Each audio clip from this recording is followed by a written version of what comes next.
Hey, welcome back to the Relentless Positivity Podcast. I'm your host, Joe Martin. And my guest today, he's been through some of the darkest times imaginable, but he keeps finding a way to push back and get back into the light. And now he's making it his life mission to bring out the best in others every day. Hey, Rick, thanks for being on the show, man. Joe, thank you so much. It's an honor, my brother. It's truly an honor. Thank you.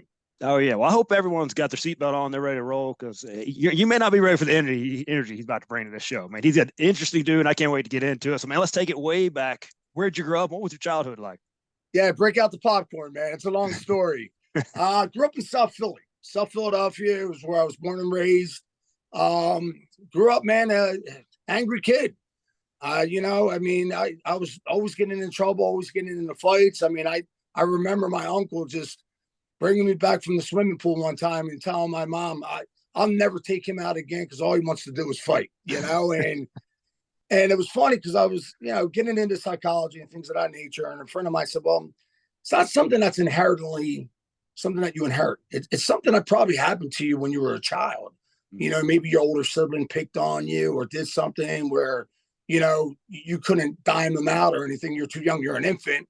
And it progressively, and it made sense because that was probably actually what happened.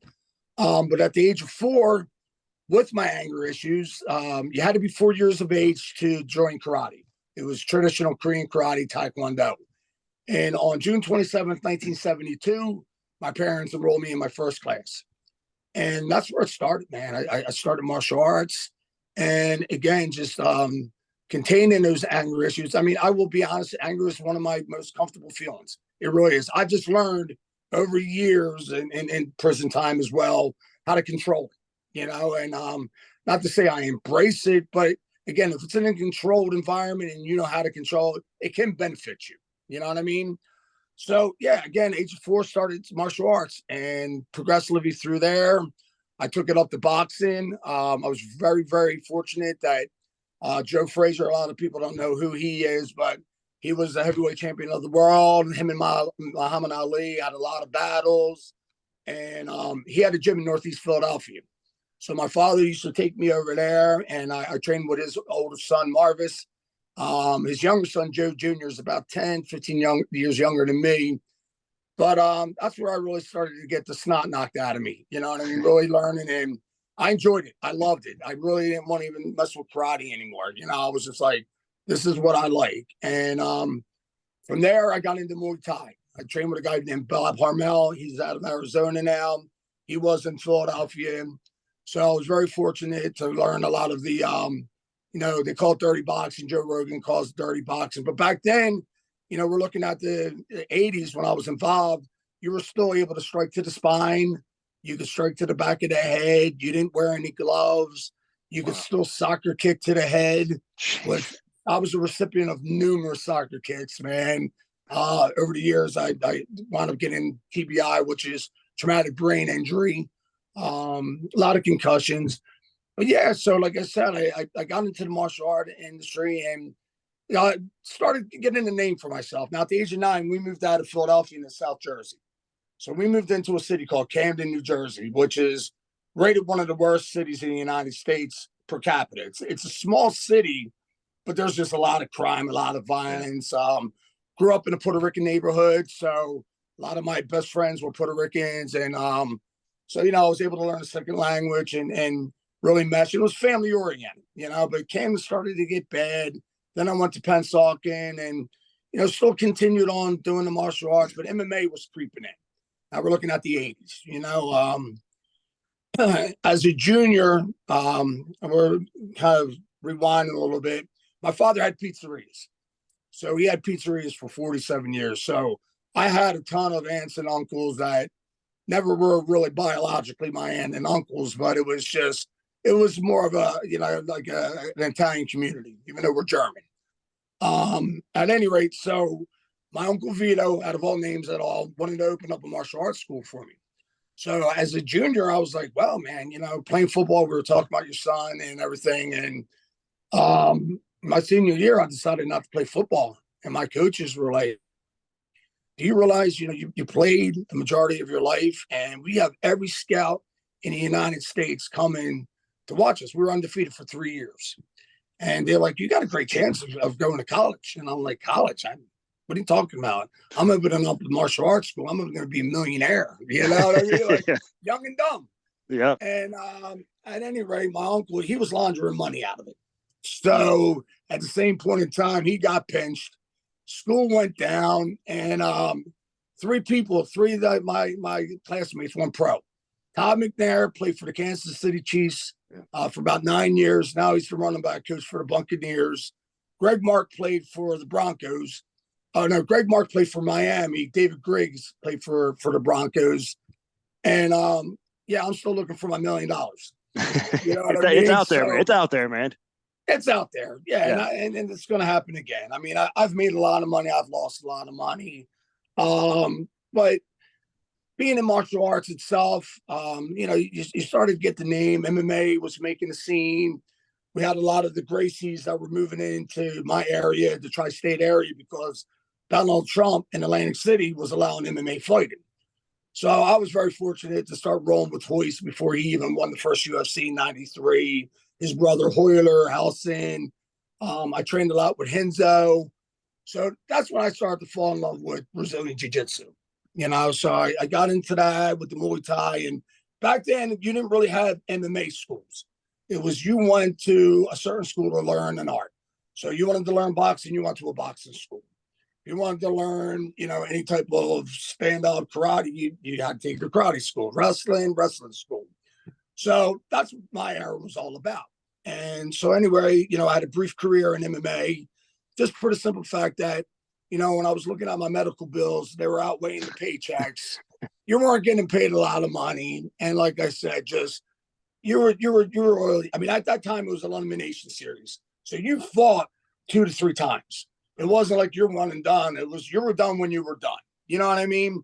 And it wasn't really popular back then until '93, until Hoist won the very first UFC, and then it exploded. But at that point in time, I was doing prison time.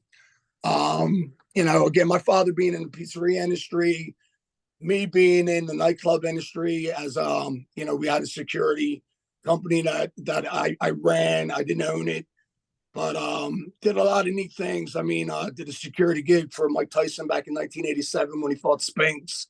Did a few jobs with Dennis Rodman. Total trip.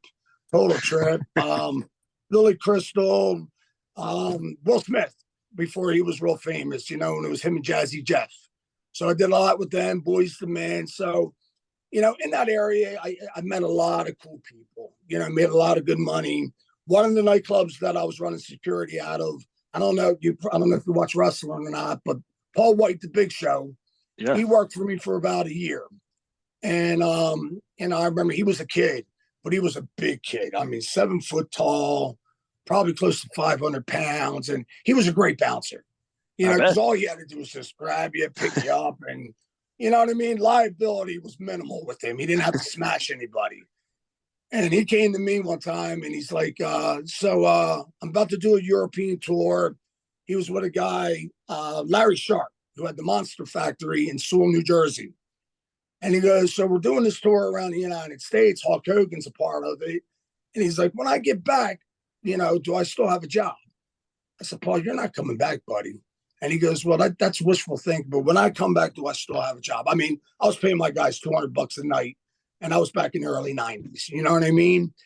And I said, yeah, you got a job. And he never came back.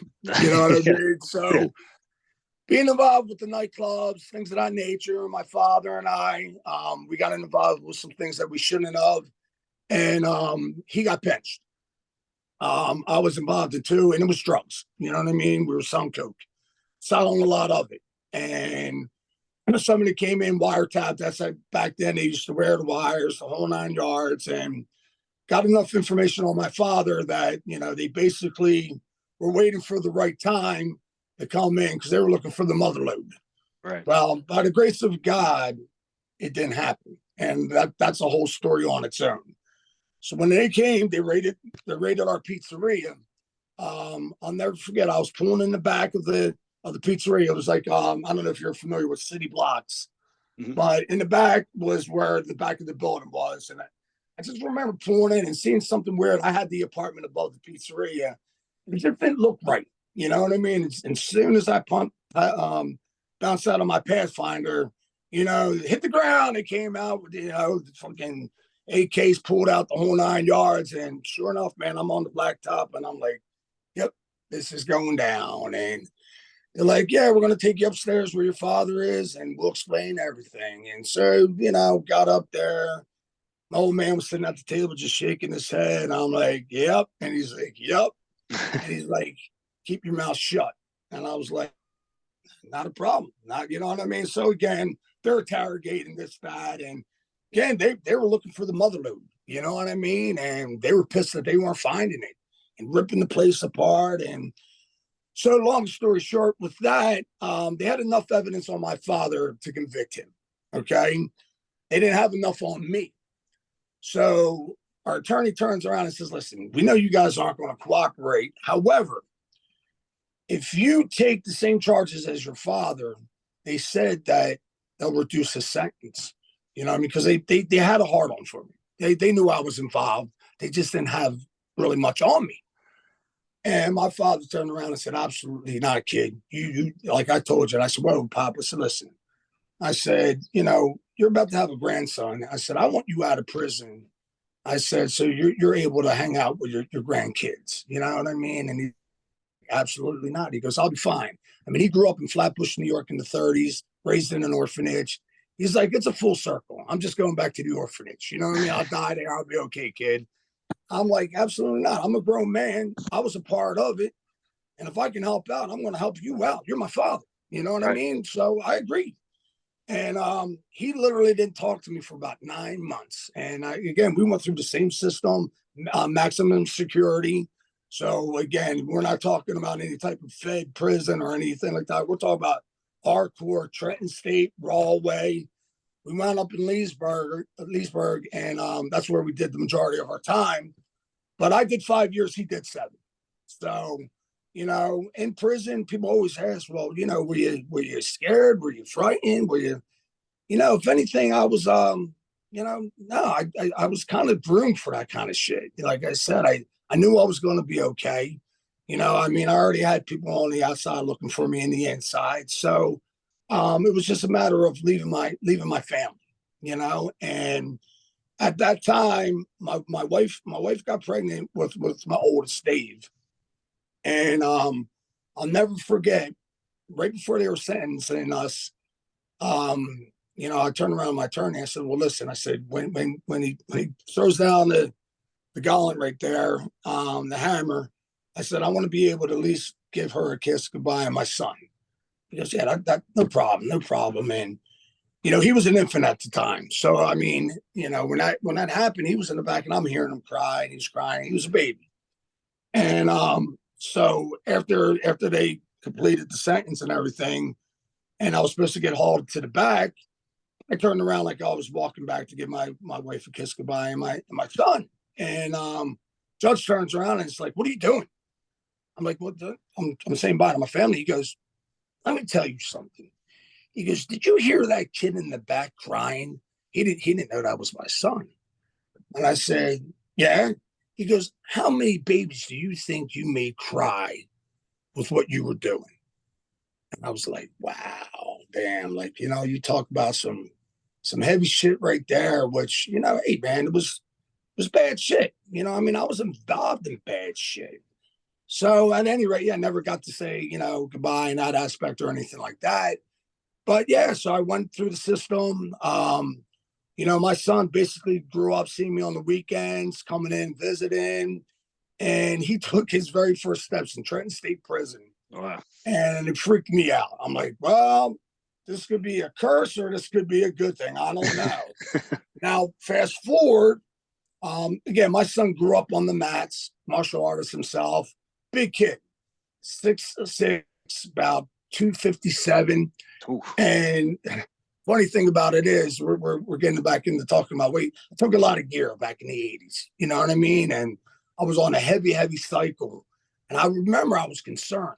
I said to the doctor, I said, yeah, like you see side effects with, mom might smoke cigarettes or she's on dope or whatever. And the kids come out fucked up. You know what I mean? I'm like, I'm on a lot of juice. I said, do you think maybe it will interfere in he looked at me and he goes, I guess we'll find out, you know, and kid was a monster.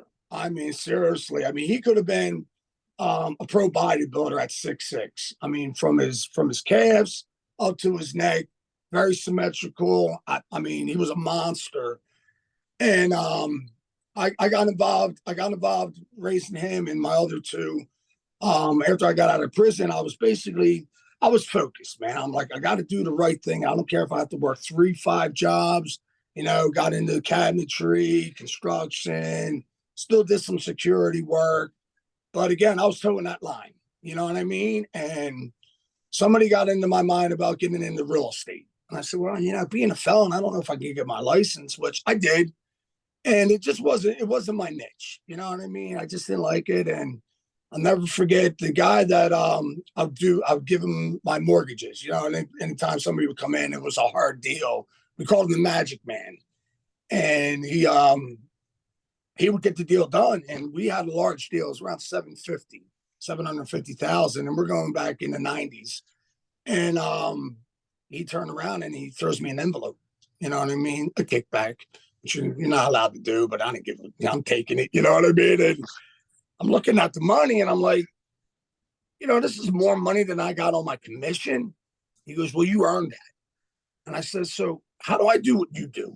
You know what I mean? So got in the mortgage industry, you know, and I was nailing it. I was killing it. And then '07 came around and the economy kind of collapsed. And for about 2 years, I was robbing Peter to pay Paul. And when Paul ran out of money, Peter got pissed. And it was like, what do we do? You know, house is going to get foreclosed on. I mean, and my wife at the time was like, well, why don't we move to Branson? I was like, well, what's your second choice? She's like, well, we have family in Branson. We used to visit all the time, you know, and it was a really good community, you know, family-based community. And so really, I guess we really don't have too many choices here. You know, I mean, my family was all older dead and, you know, passed on. And so I said, you know what? We'll take everything, we'll put it in storage. You know, I figured about a year we'd be back. And so got all our belongings, left the house, took the cars, and, you know, just put enough into a little U-Haul that I drove here to Branson. I drove my vehicle, she drove hers. And, you know, we're out here for about 6 months, 7 months. The economy's not getting better. I'm calling my buddies in the industry. They're like, it's getting worse. And I'm like, you know what? I guess we're going to fly back and get our belongings. And we came back, and that was 14 years ago, bro.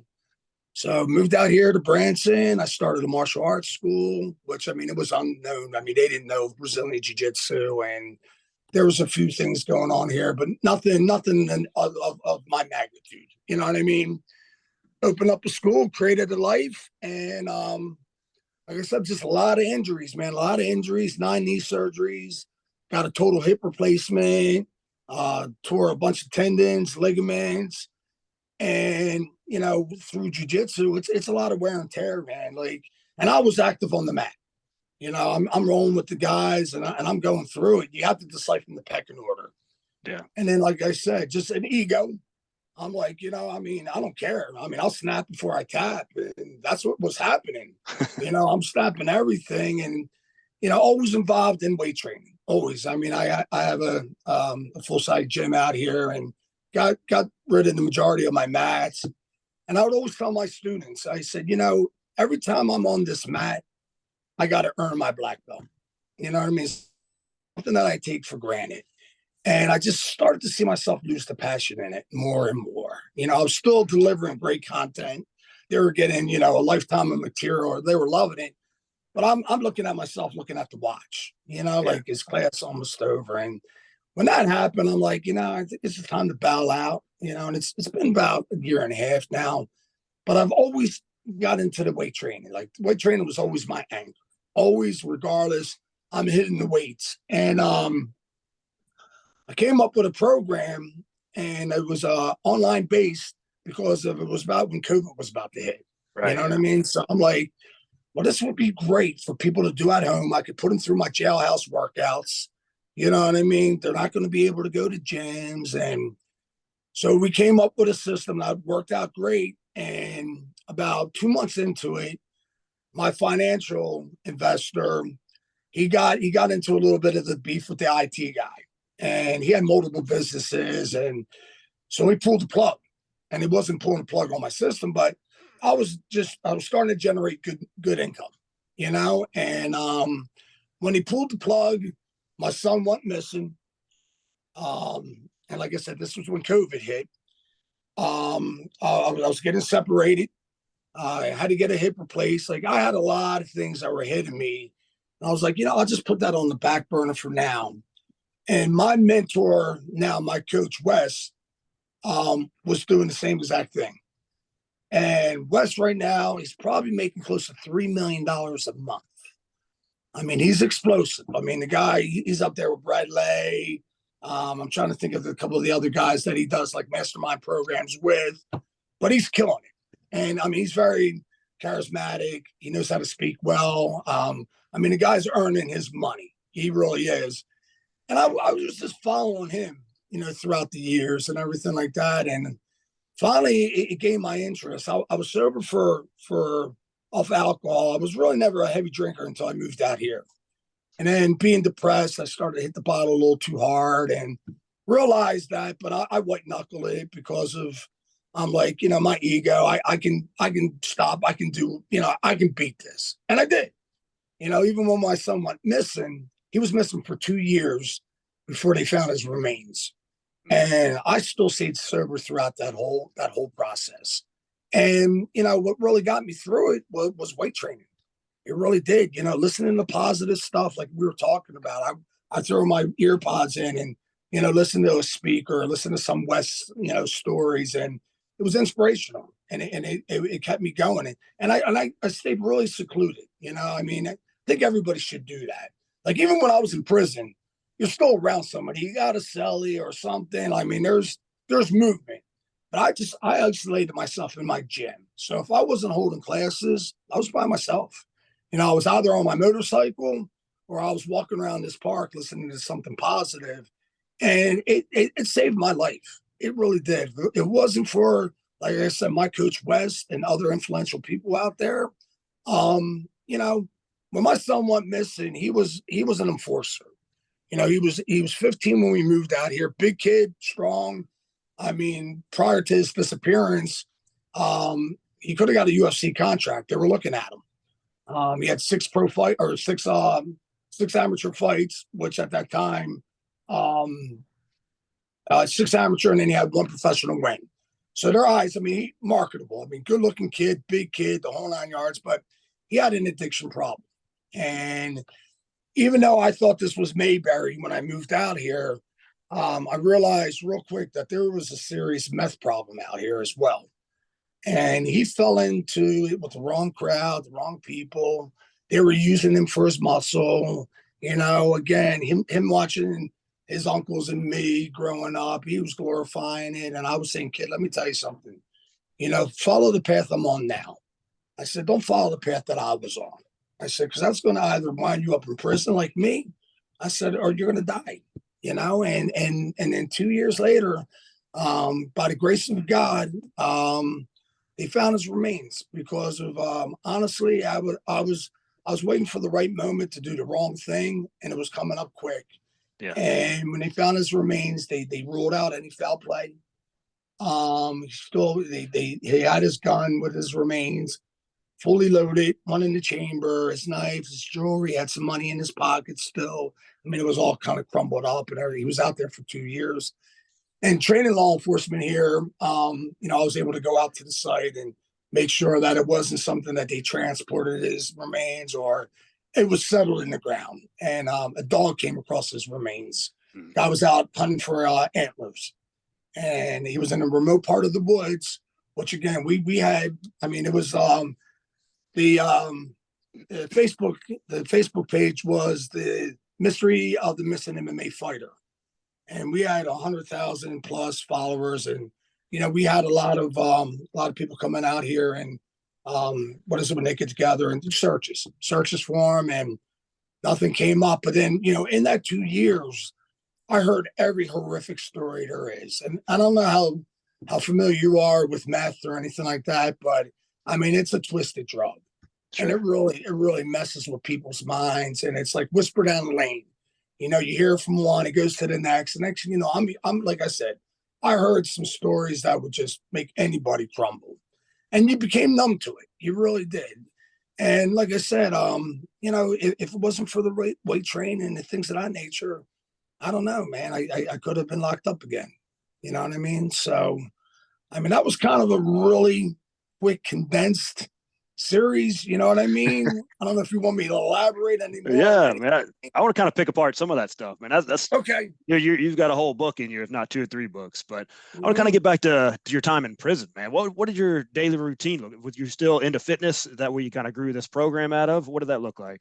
You know, it all depends on the facility that you were at. Okay. Now, when we got sentenced, there was a lot of it was overcrowded in Jersey.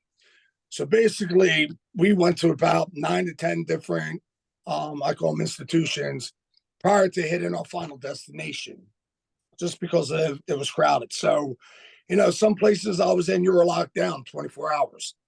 Some you were locked down for 23 hours. They'd give you an hour to go out, take a shower. Some you had minimal, you know what I mean? So there was a lot more movement. Um, so it all depends on what they had. You know, there you didn't have weights, so you would just throw a bunch of books into your laundry bag and do curls, and you know, throw a youngster on your back and do some squats, push-ups, a lot of calisthenics. You know, but that transit lasted, like I said, about 9, 10 months. And when we finally got to our destination, Leesburg, they had weights, you know, and you had movement, you know, you had to keep down the job. You know, you're in general population, like, you know, I mean, I've seen horrific stuff happen inside, you know, I mean, there were stabbings going on a daily basis, you know, and it was usually dope or gambling, somebody owed money for this, that, which I mean, I stayed clear of. You know, Yeah, I was in there to do my time and get out. So there wasn't really too much concerns on that aspect. You know, it's I tell you, man, it's like being in the free world just with limitations. You know, I'm somebody who's used to structure. I've always needed structure in my life. So with that, you know, being involved, it wasn't that hard. You know, I mean, people, you know, have this in their mind. I mean, yeah, I mean, there's a lot of things that can happen if you put yourself in the wrong situation, but that's out here in the free world. sure. Yeah, You know what I mean? So it's all how you do your time. Are you going to do your time, or are you going to let your time do you? yeah, I did my time. You know what I mean? I made sure I stayed in shape, and getting into what you were saying, you know, that's where I was really grouping up a lot of the people. And, you know, we would do a lot of our burpees. So we would do 1,000 burpees a day. We had the opportunity of hitting the weight pile on certain days. And with my years of experience, they were able to use it. So basically I was the shot caller. You know what I mean? I called the shots from my group. And you know, I had to make sure that they were lean and mean. Like if anything was about to pop off, man, they were ready to rock and roll. You know, addictions, man, I didn't want to hear about it. You know, you need medicine for anxiety or depression, man. You got to go. You know what I mean? Like that doesn't work in prison. I need you ready. So if something's about to kick off, you're ready to rock and roll. You know what I mean? And you know that you would have riots, things that would pop off, man. And then, you know, the majority of the cats that I got a hold of and I was able to touch, you know, they stayed fit. I still stay in contact with some of them today. A lot of them are dead. A lot of them are just still spun out of their skull. You know, even at the age of, you know, all dependent. I mean, you know, obviously there's no age limit or things of that nature. But yeah, like I said, the discipline of prison itself wasn't something that I wasn't accustomed to. So, like I said, I did my time. I didn't let my time do me. yeah. That's the way to do it, man. So, you talk about you started your journey in martial arts at 4 years old, and you're 55 now, and you're still at it. You know, what keeps you going in that? What keeps you involved in it? Well, I'll be honest with you. Like I said, I really I've taken off after I had my hip replacement about 2 years ago. I was still teaching, you know what I mean, but I couldn't actively roll, and that was just tearing at my soul. You know what I mean? I wanted to get out there and still mix it up. I was still able to go over techniques, but like I said, I basically bowed out, man. I stopped all of it. I had one of my students run the program for a while, and like anybody else, they feel as though that they can do it themselves and make all the money, where they don't realize, especially in this area, the commitment level is weak. It's a tourist town. There's a lot of timeshare bandits out here that sell timeshare, a lot of entertainers. People don't want to get hurt. Their first vision in their mind is they're walking into a facility where they're going to get beat up. You know what I mean? So they stay clear. And my whole process was safety first. You know what I mean? I always make sure my students were taken care of. I'm not going to throw them into the lion's den or the shark tank. Now, they come in with an ego or do something disrespectful, yeah, you're going to get it quick. You know what I mean? But really, like I said, martial art wise itself, man, I haven't put a gi on, and I would say at least 7, 8 months. Really haven't. Like, I'll do some guest seminars here and there. I used to make a lot of money doing that because people would pay me to do seminars. Now with YouTube, I mean, it's at their fingertips. They can put whoever they want in, their favorite martial artist, click their name and technique, and it's popping up, and it's free. So that kind of hurt me in terms of additional income. So like I said, disgruntled, no, but I just went back to what makes me happy. Yeah. And that's making people healthier, making them better. It's anymore. I'm selfless. I'm not selfish. It's not about me anymore. It's about my clients. It's about transforming them into a better person, and starting with their mind first.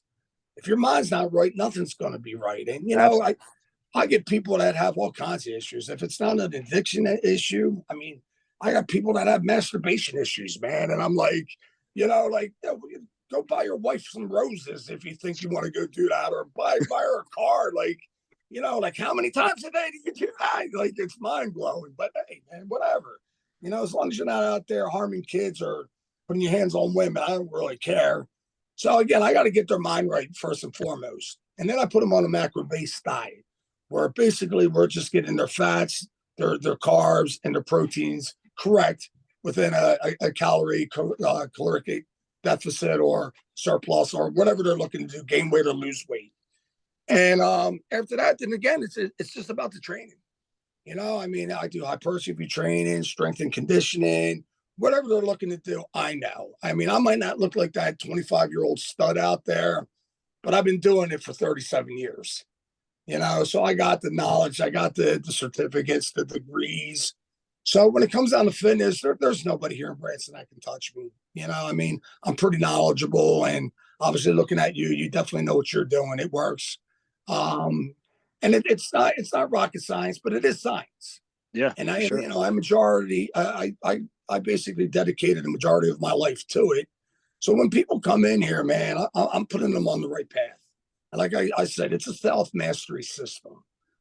Here, they have that option of coming in and training with me. Now I have an online business as well, where I put them on my Trainer Eyes app, all depending on what they have to work with. That's what I'll gear their exercises to. And then it comes down to non-negotiable tasks each week, early wake-up times, you know what I mean? Self-reflections, journaling.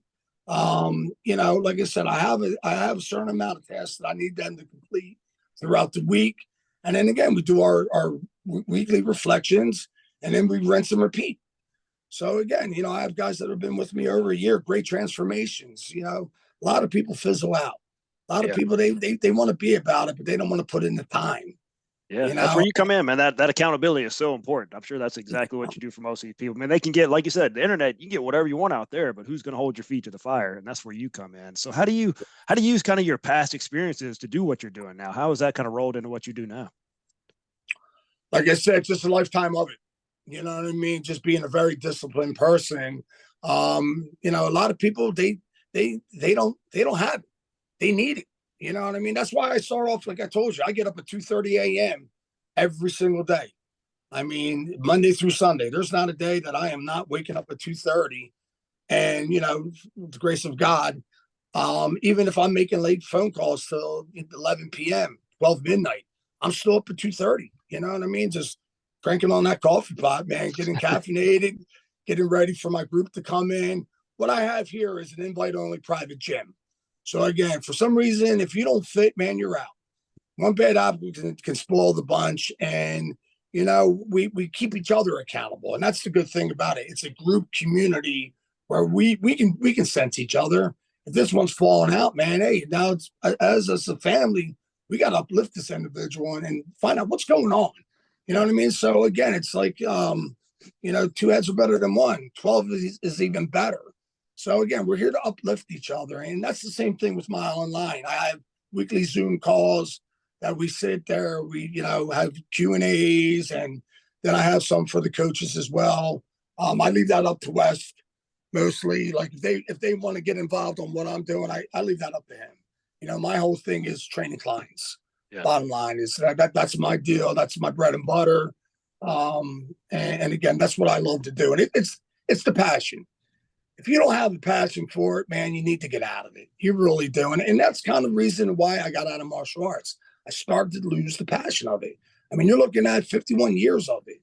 Not to say in 6 more months, I'll get the fever for it again. It's happened.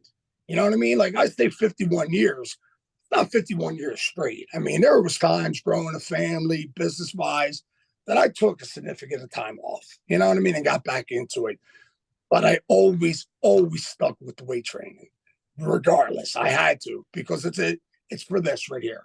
Yeah. Like I said, I'm not really too concerned about the appearance, you know what I mean? The physical appearance. It's the mental approach. It keeps me balanced. And then, I wake up inherently negative. And I think God does that so we can get shit done throughout the day. Because when we woke up comfortable, I mean, you just sit back comfortable all day. You know what I mean? Like, it gets me in the gear. It gets me going. And I get my morning, typically I hit my first workout about 4 a.m. Now, about this time, like, you get me pumped up. I love doing this. So I'm already feeling the good vibes. But probably after our podcast, I'll go out, I'll do some pull-up, push-ups and dips, maybe, some burpees, something again to reset myself. So again, like I tell people, they're like, well, aren't you overtraining? I'm like, it doesn't matter. I'm not doing it for the aesthetics. I'm doing it for the mental aspect. That's keeping me away from drugs. This is keeping me away from alcohol. This is keeping me away from whatever could destruct you in life. And really, man, the cure is in that. It really is. I mean, it's a way of life for you.